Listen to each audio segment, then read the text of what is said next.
Ketua DPR RI yang juga Ketua DPP PDIP Puan Maharani mengutuk keras teror bom Katedral Makassar sekaligus meminta pemerintah untuk membongkar kejahatan ini hingga ke akar-akarnya.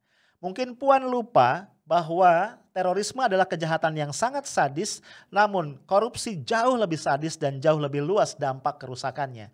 Karena itu kita tantang Mbak Puan untuk mengatakan usut tuntas kejahatan yang berupa korupsi bansos di Kemensos Republik Indonesia.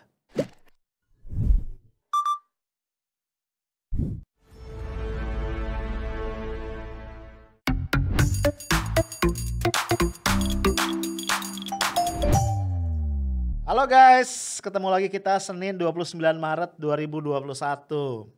Ya sih udah malam tapi tetap semangat ya. Kita kembali ngompol sersan, ngomong politik seru tapi tetap santuy di highlight ya. Gue ingin ngajak lu untuk ngelanjutin obrolan kita tentang tragedi bom bunuh diri di depan Gereja Katedral Makassar kemarin ya, hari Minggu tanggal 28 Maret 2021. Bagi umat Kristiani di Makassar tentu saja ini sangat memilukan karena terjadi bersamaan dengan perayaan Minggu Palma. Ini adalah rangkaian dari peringatan Paskah ya. Guys, bukan hanya umat Kristiani karena gue yakin agama apapun menolak bentuk-bentuk terorisme seperti ini. Ini adalah kejahatan terhadap kemanusiaan ya yang sama sekali tidak bisa dibenarkan dengan alasan apapun juga. Ya, selain mengutuk keras, kita tentu berharap ya agar aparat keamanan, aparat intelijen, aparat kepolisian dan instansi-instansi lain yang terkait ini bisa fokus ya, fokus sehingga kemudian tidak melebar kemana-mana dan benar-benar menyentuh akar persoalan, menangkap bukan cuma pelakunya ya karena pelakunya sudah tewas ya, tapi justru adalah membongkar motivasi di balik itu dan juga pihak-pihak lain. Ada aktor intelektual mungkin atau jejaring teroris regional yang terlibat dengan kasus ini. Guys, peristiwa seperti ini lazimnya mengundang berbagai pendapat, analisis dan bahkan spekulasi dari banyak pihak dan masing-masing pihak tentu saja menggunakan perspektif yang berbeda-beda. Bin misalnya menengarai bahwa pelaku dari teror bom di Makassar ini adalah anggota dari ex-ormas ya, artinya ormas yang sudah dibubarkan. Ini yang gue sayangkan bro. Karena Bin kayak ngelempar bola panas tapi nggak clear. Dan ini berbahaya karena bisa menyebabkan kelompok-kelompok masyarakat saling tuding-menuding satu dengan yang lain. Dan of course ini nggak sehat. Ya. Kemudian juga kita dengar ada pengamat terorisme yang mengatakan bahwa kemungkinan besar pelaku teror bom ini adalah anggota dari JAD ya, Jamaah Ansarut Daulah dan juga MIT ya, MIT, Mujahidin Indonesia Timur. Nah, terkait dengan ini ada seorang narapidana teroris yang saat ini sedang ditahan di LP Nusa Kambangan ya, Zainul Ansori mengatakan bahwa JAD merupakan sayap dari FPI Lamongan. Nah, bahaya ya. Padahal guys ini sudah dibantah keras oleh mantan Sekum dari FPI yaitu Pak Munarman. Pak Munarman mengatakan bahwa sejak tahun 2005 FPI Lamongan sudah dibubarkan ya karena tidak sejalan dengan FPI Pusat di dalam garis perjuangannya. Dan dia juga membantah keterkaitan antara FPI dengan JAD dan juga organisasi-organisasi teroris lainnya. Guys ini yang gua worried ya. Karena gue ngelihat semacam ada pola kayak orkestra gitu ya, di mana para pemain musiknya itu berpegang pada satu partitur yang sama dan ada dirigennya. Kenapa kecurigaan gue muncul guys? Karena begini ya, begitu peristiwa ini terjadi ya, itu berbagai pihak ngomong ya dengan nada atau tone yang sama gitu loh. Ya namanya dugaan kan boleh-boleh saja ya. Tadi Bin ngomong gitu, ada pengamat terorisme yang ngomong seperti itu. Lo jangan lupa ya, Kapitra Ampera. Ya, ini seorang pengacara yang dulu kalau gua nggak salah pernah jadi pengacaranya HRS, tapi kemudian berpindah dan sekarang jadi politisinya PDIP ya. Itu mengatakan meminta polisi agar mengecek nih, mengusut keterkaitan antara bom di Katedral Makassar ini dengan proses persidangan HRS yang saat ini sedang berlangsung. Alasan dia apa? Alasannya adalah semasa persidangan dilakukan secara online, itu cukup banyak orang di media sosial ya yang menyerukan apa, tanda kutip, perang atau perlawanan terhadap pemerintah yang dianggap tidak adil. Jadi menurut gua ini ditarik kemana-mana gitu ya. Instead of fokus untuk mengusut pelakunya, malah kemudian public opinion dibelokkan ke arah yang menurut gua nggak semestinya. Dugaan gua tentang adanya satu orkestra dengan partitur dan dirigen yang sama itu semakin kuat karena kalau gua lihat di media sosial, begitu peristiwa ini terjadi, tiba-tiba aja para buzzer RP itu berdengung kembali dengan cuitan-cuitan mereka yang tone-nya sama dan mengarah kepada titik yang sama ya, atau menembak pihak yang sama. Ini gue bacain beberapa ya. Ya sebenarnya gue males sih bacainnya ya. Tapi udahlah biar kita dapat gambaran ya. Ini Dennis Siregar ya. Dia memposting gambar satu mobil yang terbakar ya. Gue gak tahu ini di Makassar, di Katedral Makassar apa enggak ya. Dia tulis begini. Kadrun kelakuannya ada-ada aja. Pengen maki rasanya. Ade Armando ngomong lagi nih. Sebuah ledakan terjadi di depan gereja Katedral Makassar. Bom meledak sebelum pelaku masuk ke gereja. Masih tidak percaya ada Islam radikal. Kenapa ke Islam lagi ya? Gitu ya. Kemudian rekan satu gengnya Eko Kuntadi. Ada apa di gereja Katedral Makassar? Gerombolan pengasong agama mulai memetik panen dari pikiran ringsek yang dijajakan. Gila ya. Sangat provokatif, sangat tendensius dan menurut gue sangat biadab. Dan dalam pandangan gua tingkat kebiadabannya sama ya dengan tingkat kebiadaban para teroris yang meledakkan bom tadi. Ada lagi Ferdinand Hutahian. Aduh ini lagi ya. Teroris terus bertumbuh karena majikan-majikannya terus memprovokasi. Ini bahaya ya. Melemparkan tuduhan yang tidak berdasar, kemudian disamarkan, tidak jelas yang dimaksud siapa. Nah guys, gue sangat menyayangkan ini ya. Ya kenapa sih pemerintah terus membiarkan para pendengung atau para buzzer ini mengotori sosial media kita, mengotori cyberspace kita dan tidak pernah ditindak ya. Ujaran-ujaran kebencian yang memprovokasi, memecah belah ini terus dibiarkan bertumbuh. Sehingga kalau demikian guys, akhirnya susah bagi kita untuk percaya pada statement Pak Muldoko yang mengatakan bahwa pihak pemerintah istana nggak ikut campur. Ya bahwa ini mereka tidak dikoordinir, bahwa ini tidak ada bohirnya gitu. Agak susah ya. Karena tadi selalu muncul di saat yang sama, dengan tone yang sama, dengan sasaran tembak yang sama gitu loh. Nah bro, yang gua khawatirkan adalah ya kemudian orang-orang seperti ini akan membelokkan fokus publik dari esensi persoalan yang sesungguhnya. Ya esensinya kan pada terorisme dan sekali lagi kita katakan terorisme itu nggak ada urusan dengan agama. Ya, ada orang-orang yang memang punya agenda-agenda tertentu dan punya pikiran ya, pola pikir atau paradigma yang sesat dan itu kemudian melampiaskannya dalam bentuk tindakan terorisme. Harusnya kan kita melihatnya ke situ. Dan juga ya gua khawatir kemudian ya statement-statement atau cuitan-cuitan seperti ini akan menggiring publik untuk oversimplified ya ketika melihat persoalan-persoalan terorisme seperti ini. Padahal nggak bisa begitu juga ya, kita nggak bisa linier karena peristiwa terorisme sesungguhnya adalah peristiwa yang sangat kompleks karena dia adalah extraordinary crime.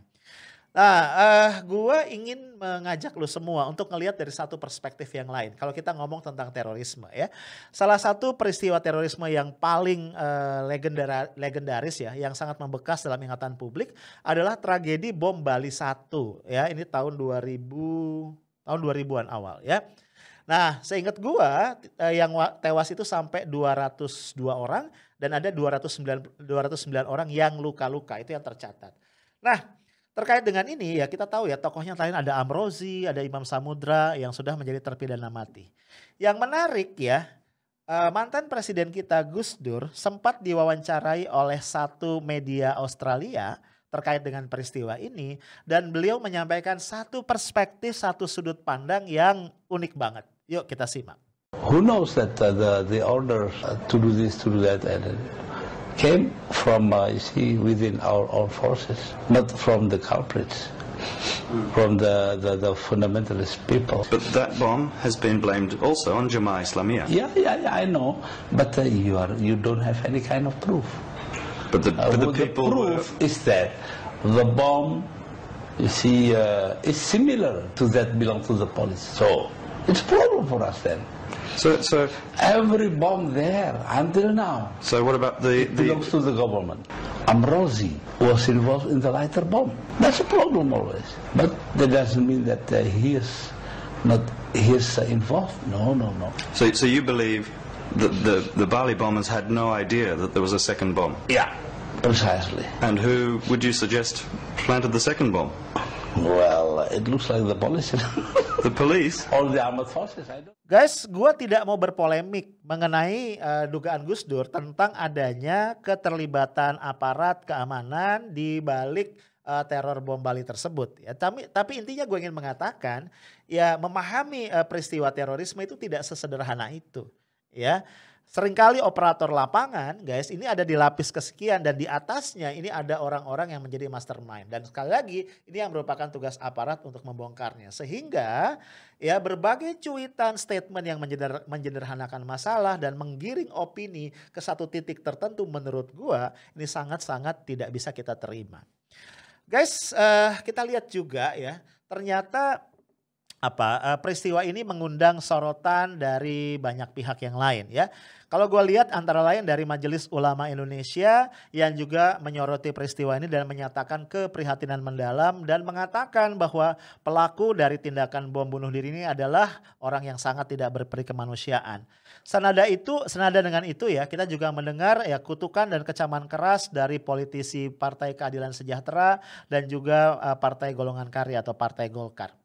Nah, tapi ngomong-ngomong tentang politisi guys, ini nampaknya respon yang paling keras itu datang dari Ketua DPR RI yaitu Mbak Puan Maharani yang juga adalah salah satu Ketua DPP dari PDIP. Ya, di samping mengutuk keras ya tindakan bom bunuh diri ini, Mbak Puan juga meminta kepada pemerintah untuk membongkar, mengusut ya peristiwa teroris ini sampai ke akar-akarnya. Dahsyat ya. Menurut gue ini salah satu statement paling keras yang pernah keluar dari Mbak Puan Maharani. Ya kita bersyukur ya sebagai Ketua DPR RI Puan Maharani sudah mewakili perasaan dan aspirasi kita semua dalam konteks tragedi bom bunuh diri di Katedral Makassar ini. Namun kemudian setelah gue merenung ya ada satu hal yang agak mengganggu gue ya. Satu sisi kita bersyukur ya Mbak Puan mengambil sikap tegas ya statement yang juga keras mengenai peristiwa terorisme ini. Tapi yang terjadi ya kalau kita bicara extraordinary crimes itu bukan cuma teroris ya bukan cuma terorisme tapi juga korupsi. Kalau gua baca atau gua balik lagi berbagai file lama yang gua punya jejak-jejak digital, entah mengapa gue tidak menemukan sama sekali statement yang keras, statement yang sama kerasnya dari Puan Maharani mengenai berbagai mega korupsi, kasus-kasus korupsi dahsyat yang besar yang terjadi belakangan ini. Ya gak pernah ada Mbak Puan mengatakan usut tuntas sampai ke akar-akarnya misalnya korupsi bansos misalnya begitu. Itu gue gak pernah dengar. Gak tahu kalau lu pernah dengar boleh share ke gue ya. Usut tuntas misalnya korupsi Jiwasraya, korupsi Asabri, ya dugaan korupsi di BPJS Ketenagakerjaan misalnya. Gue gak pernah dengar itu. Ya, jadi akhirnya gue bertanya-tanya ada apa ya. Kenapa kalau terorisme itu Mbak Puan begitu bersemangat ya. Untuk mengecam, mengutuk dan minta agar diusut sampai ke akar-akarnya. Sedangkan ketika bicara korupsi yang dahsyat luar biasa, sikap Mbak Puan 180 derajat berbeda. Kenapa ini menjadi concern gue? Begini guys, dua-duanya tadi gue bilang adalah extraordinary crimes ya. Tapi punten ya, ini dengan segala hormat ya, gue tidak mengurangi duka cita mendalam gue untuk para korban, sama sekali enggak. Tapi gue cuma ingin mengatakan begini, kita ambil contoh adalah bom Bali. Ya, bom Bali pertama itu sangat dahsyat, korbannya sangat luar biasa, 202 orang yang wafat kalau gua nggak salah dan 209 orang yang luka-luka berat dan luka-luka ringan. Nah, artinya apa? Ada sekitar 500 orang lah korbannya. Ya, ditambah kerusakan gedung, fasilitas umum dan macam-macam. Kemudian juga ada dampak psikologis ya, trauma dari masyarakat setempat. Dahsyat memang. Tapi kita nggak boleh lupa. Kalau kita bicara korupsi, bro, ya korupsi, itu korbannya dahsyat dan cakupannya bisa jauh lebih luas. Walaupun mungkin ya tidak sedramatis kalau kita melihat korban dari tindakan-tindakan terorisme. Iya kan? Kalau teroris ada bom bunuh diri, kita akan melihat mayat bergelimpangan, anggota tubuh terlempar kemana-mana, darah berceceran dan sebagainya. Mungkin dalam konteks korupsi kita tidak melihat itu. Tapi please ya, dampaknya itu dahsyat sekali. Yang kena itu bisa ribuan, puluhan ribu, jutaan orang. Dan itu dampaknya luar biasa ya. Ya ada kerusakan pada infrastruktur, bisa kerusakan pada satu generasi karena stunting, karena kelaparan atau macam-macam. Ada masyarakat yang kemudian sangat frustrasi karena tidak bisa survive dalam konteks pandemi. Ini kalau kita bicara ada korupsi bansos maksud gua. Nah, jadi harusnya ya kita melihat sikap yang sama, sikap keras yang sama dari seorang Puan Maharani ya. Cuman gua pikir-pikir ya memang bisa jadi ya akan jadi headline di semua surat kabar ya. Mbak Puan akan dielulukan di semua tempat kalau sampai mengeluarkan statement tadi. Usut tuntas sampai ke akar-akarnya ya korupsi bantuan sosial. Ya lu tahu ya sampai hari ini korupsi bansos yang menurut gua merupakan terorisme terhadap kemanusiaan ya. Itu sampai sekarang nggak jelas juga. Ya setelah menersangkakan Juliari Peter Batubara, kemudian Matius Joko Santoso ya kalau gue nggak salah, satu lagi Adi Wahyono, kemudian 2 orang pihak swasta. Sampai hari ini kita tidak mendengar ada lagi orang yang ditangkap ya terkait dengan kasus ini. Padahal 2 nama politisi PDIP, Herman Heri, Ihsan Yunus sudah disebut. Kemudian juga ditengarai adanya peran dari Madam Bansos, ada keterlibatan anak Pak Lurah dan lain-lain. Sampai hari ini nggak jelas rimbanya seperti apa. Nah bro, poin gue adalah bisa jadi nih ya, ada paradigma yang tidak tepat dalam melihat kasus ini. Kalau tadi Mbak Puan mengatakan usut tuntas, bongkar sampai ke akar-akarnya kasus terorisme. Mungkin Mbak Puan lupa, ada banyak pakar yang mengatakan ya, akar sesungguhnya dari terorisme itu adalah ketidakadilan. Bisa ketidakadilan ekonomi, bisa ketidakadilan politik atau berbagai bentuk ketidakadilan yang lainnya. Intinya orang sangat mudah untuk dijebak masuk ke dalam organisasi atau jaringan teroris ketika dia merasa tereksklusi dari kehidupannya, dari kehidupan sosialnya. Ya, dia tidak punya kesempatan untuk hidup lebih baik dan kemudian dia merasa dipojokkan. Ketika itulah kemudian orang jadi sangat mudah untuk direkrut ke dalam jaringan teroris. Nah bro, dalam konteks ini korupsi ini adalah momok menakutkan yang menimbulkan kemiskinan secara struktural. Jadi kalau Mbak Puan mengatakan usut dengan tuntas ya, akar dari terorisme, harusnya Mbak Puan paham salah satu akar itu adalah korupsi. Yes, korupsi. Korupsi itu yang telah menciptakan ketidakadilan ya dan keputusasaan massal di kalangan masyarakat kelas bawah. Dan ketika itu terjadi, mereka sangat mudah untuk dijebak ya oleh orang-orang yang merekrut simpatisan dan anggota-anggota dari jaringan teroris. So, kita tantang Mbak Puan. Kalau Mbak Puan berani ya menyatakan statement bongkar tuntas korupsi bansos, gue akan acungin 2 jempol. Bahkan mungkin gue ajak lu semua untuk mengacungkan jempol yang sama. Itu aja bro dari gue, stay tough, smart and professional. Assalamualaikum warahmatullahi wabarakatuh.